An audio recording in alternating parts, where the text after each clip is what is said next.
Kate, we're out of here. What a wonderful, exciting life he had. Living with joy, not knowing what he was going to find when he got home from a trip, like the time Joy called me to rush over to remove an orange, bright orange refrigerator, apartment size, this tall and about that wide to get a carton of milk, that's it. Refrigerator out of the house and back to the store before poor Ray walked into the door. She didn't tell me that I had to put back the original refrigerator, which needed to be dismantled in order to get it through the door. But after all this, she had hired an electrician at the same time to install outlets outside in the garage so that she could plug this other refrigerator in. Well, you can now see a small part of how my buddy Ray influenced and enriched my life and the many people around him. For me, there wasn't a moment that if I was going to accomplish a goal that I would not get my buddy Ray involved, for I knew if I needed a friend to help me, encourage me, support me, that was my buddy Ray. I will miss him.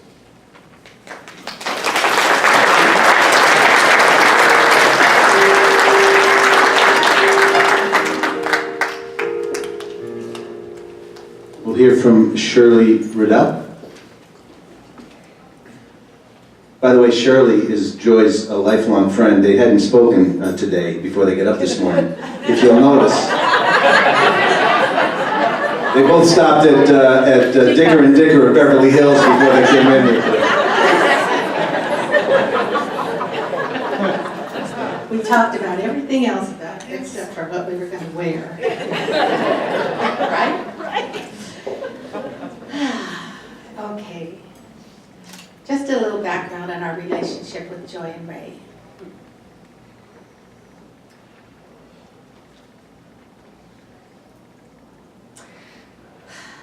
My husband Gary, his brother Larry, and Joy have known each other for 60 plus years. They grew up living in the same neighborhood in Norwalk. I first met Joy in 1961 when she was driving around Norwalk when she was 14 years old with no driver's license in a car that she had talked her mother into buying for her. In 1969, we became acquainted again as married adults. Joy and Ray had just gotten married, and believe it or not, we discovered we had the same wedding date, March 14th. This started many years of celebrating together with dinners or weekends away. This past March was their 45th wedding anniversary. We were 5 years apart. After meeting Ray, besides his good looks, we discovered his wicked sense of humor. We loved that about him, and he never lost it. And you're right, he had the giggles the last month or so that we were, yes. Yeah. We didn't know what he was laughing about, but we all laughed because it was so funny. To make a long story short, Joy had Gary remodeling every house they owned, usually while Ray was working out of town. He would come home to missing walls, plans for addition, or piles of construction supplies. And sometimes even a new car in the garage, and I'm sure more than once. It was always okay with Ray. Over the years, we all became best friends. They were included in all our family special occasions, and they became part of our family as we became part of theirs. Most of our vacations were spent with them and the kids. At their Yorba Linda home, they hosted all our wedding showers, their baby showers, their birthday and our birthday parties, their Super Bowl parties, and their 4th of July parties are legendary. Ray always at the barbecue, so many good memories. Ray loved to play games. We always played girls against guys. They usually won because Ray traveled so much he would know the most obscure answers regarding history, world events, and even music. He could remember who sang all the old songs. One time we were in Yuma, Arizona at the dog races, and we made so much noise laughing and guessing answers we almost got kicked out of the hotel. We were told to be quiet or leave. Lastly, I'd like to say something about Joy and Heidi and their care of Ray over these past few years. Joy was Ray's champion in every way possible. There wasn't a procedure or a doctor that she didn't pursue. She scoured the internet hour upon hour, looking for any clue to this horrid disease. Hours on the phone dealing with insurance companies, trying to unravel this complicated business of sickness. One uncaring person after the other, all with different answers to critical questions. We spent almost every evening talking about Ray's Day, reading and rereading insurance policies to make sure he was getting the care he deserved. She was amazing because every day there was a new crisis that she had to deal with, but she did it. And what would they have done without Heidi? She is the most loving caretaker anyone could ask for. The love and devotion she has shown to her father and mother over the years is so touching. She was a true daddy's girl. You are an awesome human being, Heidi, and we love you very much. Where are you? I'm over here. Where are you? Oh, there you are. Joy, thank you for bringing Ray into our lives, and we'll miss him dearly.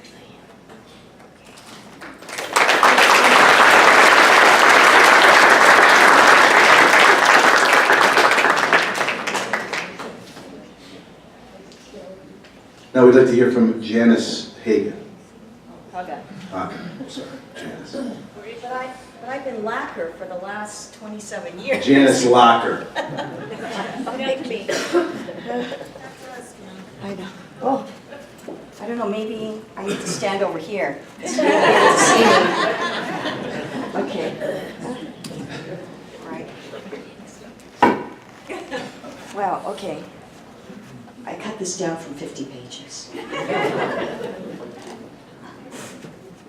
Well, I'm hoping I'm not standing here looking like an Alice Cooper tribute member because eyeliner I had to fix a couple of times on my face. We're here to share stories and support for our love for Ray, Joy, Heidi, Ross, and their family. We say things that meant deeply to us as we remember the good times, and I think about whether we said enough while we were together. Do we hug enough? Do we laugh enough? Do we cry enough? Nonetheless, we know without question we were there for one another. Now we all grieve differently and we tell different stories, and Ray was not only caring and loving, but also politically incorrect. And here I am, about to tell you a story. Don't get offended, because I'm the one who's telling it. Okay, there are traditions we share in our lives, and one of the traditions I had with Joy, Ray, Charla, I call her Charla, and Jeannie were during the custom floral and Ram Tools days. And the story begins. I was 17, and before HR was on speed dial and politically correctness had reached the ridiculous level, Ray was delightfully, but not politically correct. Okay, I was a mere young girl when all of a sudden, Ray comes up to me and slaps me really hard on my right arm. I still feel the phantom pains on that side. That's not why I'm crying. Still, although that was only a few years ago, I yelled, "Hey, what's that for?" And he replied, "Okay, hold on, because I'm telling the story. It's Slap a Jap Day." What? Now, I was confident in my love for him and his love for me as a young, innocent child. I said again, "What?" He repeated again. It's okay, because I'm telling the story. It's Slap a Jap Day. Oh my God, it's terrible. Well, it's because it was December 7th, the day of infamy. Now, in my history as well, none of my relatives were there, okay? So none of my And this became a not-so-traditional holiday amongst us, where instead of calling for Merry Christmas, Happy New Year, Happy Easter, Mazel Tov, whatever you want to say, I would get a call, or I would call them and say, "Hello, Ray, hello, Joy, Happy Slap a Jap Day." We laugh and go out for sushi or just get together whenever we could. So it begins. This holiday is now one of my favorites, and it's added to the many traditional holidays I choose to celebrate. And I will continue to celebrate. I'll still get that call. And, you know, sometimes Heidi gets in on it too. But our losses are lost, but our love will never fade, as Christ promised. So, just remember, it's just that I can't see with these glasses, only with I'm reading. Just remember his reservation was just called early, and we'll see him again. And hurt will never go away. It'll just get softer over time. Thank you.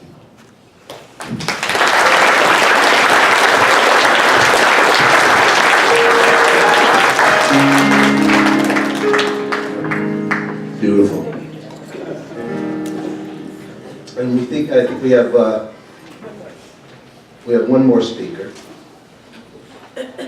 John Sweet is next. John.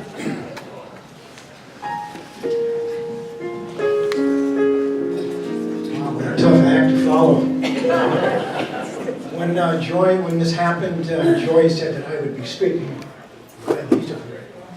And so I'm holding these 3x5 cards and I'm writing down things that I remember that Ray and I did. I'll give you a little background. I went to high school with Ray. He came to our high school a junior. And then I went to college with Ray. And then after I got out of the military, Ray didn't go in the military, which was one of his biggest regrets. But he was a true patriot. And when I got back, we were roommates for 2 to 3 years. And so I've heard all of the wonderful things about Ray, and I totally agree with you. I know this man for almost 56 years. So, but I think that the thing that's really important is why we're all here. If it wasn't for me, the ego here, you wouldn't be here. Because I am the one that introduced Joy and Ray.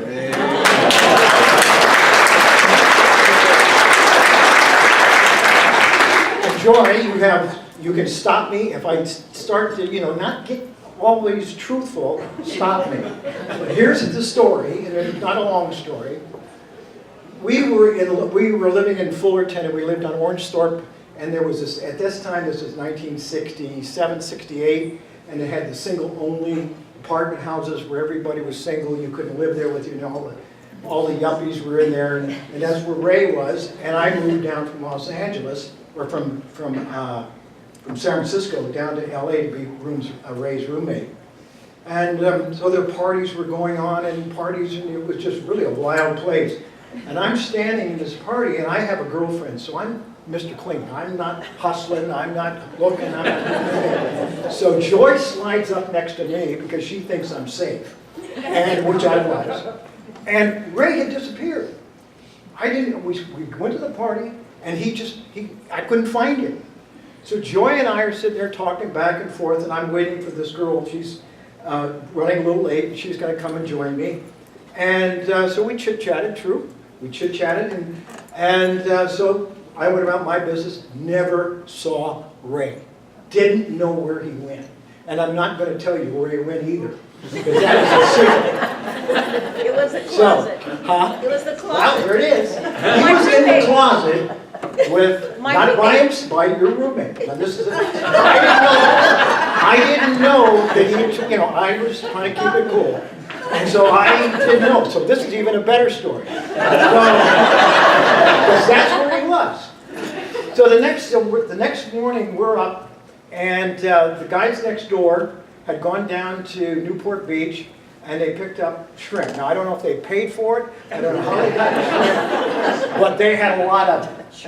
And so they brought it over to Ray and I, and so Ray and I are peeling shrimp, and we're peeling. And I look out the window, and I see Joy walking across the courtyard.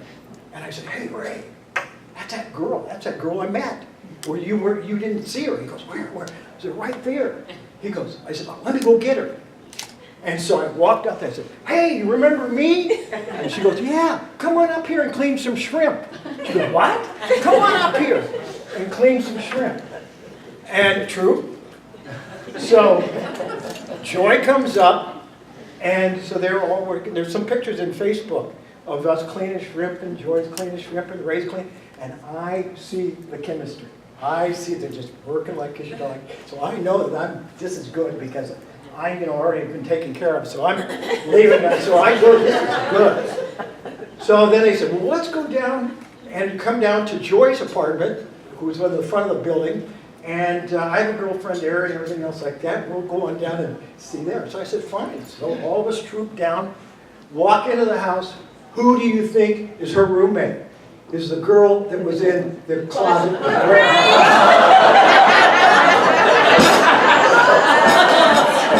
That is the truth. Now you see this. Now you see different dynamics. So these stories went on and on and on all the time. And then I was the best man. And we go to Las Vegas. And we drive into Las Vegas and we say, are you hungry? Yeah, I'm hungry. Well, you want to get something to eat or do you want to get married? Well, let's get something to eat first before we get married. And so we got something to eat, they got married. We stayed overnight, and then we went back to Los Angeles. But we hid money in the desert. We hid money in the desert because we didn't trust ourselves. That's true. That's true. That's true. I forgot that. So, see, thank you. We knew, Ray and I knew we were weak, so we had to do that. So that was the story. So if this hadn't happened, you guys wouldn't be here. And the other thing is that I'm the cause of one of the remodeling jobs. Ray and I travel. I ran into Ray in three different airports, in two in Hong Kong and one in Denver. And I'm just walking across, and Ray said, "Hey, Ray, how you doing?" I go, "Good." He's pushing his cart, And so we go to dinner, and we always communicate because I travel all over Asia Pacific. He was worldwide. So it was The house. the house. So Ray's going on time, so I go over to the house, and you just purchased the house or something, yeah.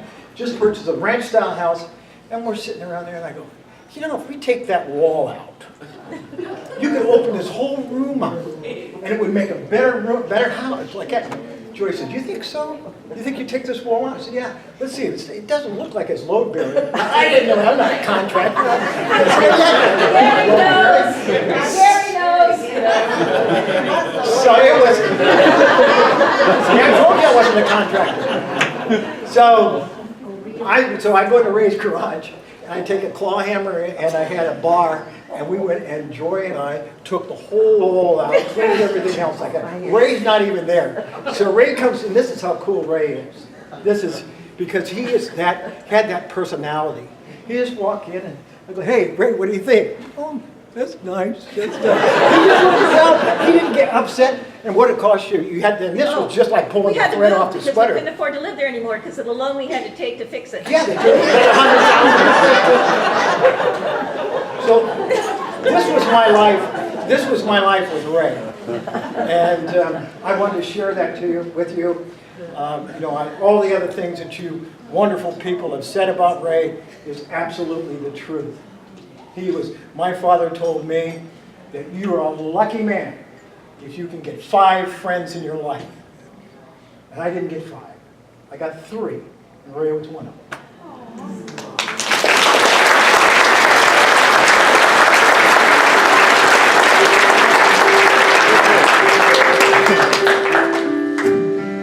An awesome day, huh? Awesome day. Heidi, do you want to do The movie. movie slideshow?